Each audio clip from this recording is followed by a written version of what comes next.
Hey everyone! Today we end Tarkir week with a collector booster pack of Tarkir Dragonstorm. I've had some luck with these in the past, so hope we can break our losing streak for the week.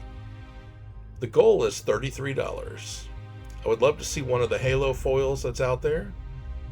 Also, we can't forget about the one serialized card, Mox Jasper, that last sold for about $1,500.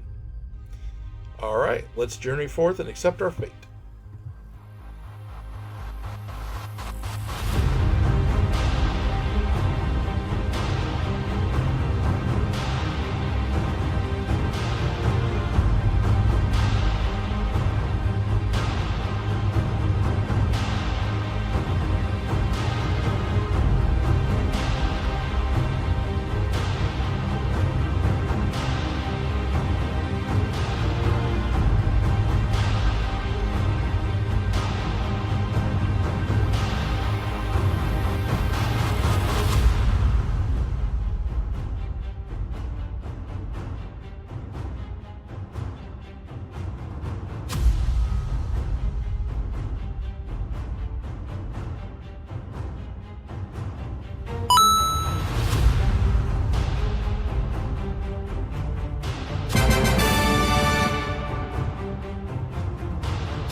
Well done, Boyan. You've done it again.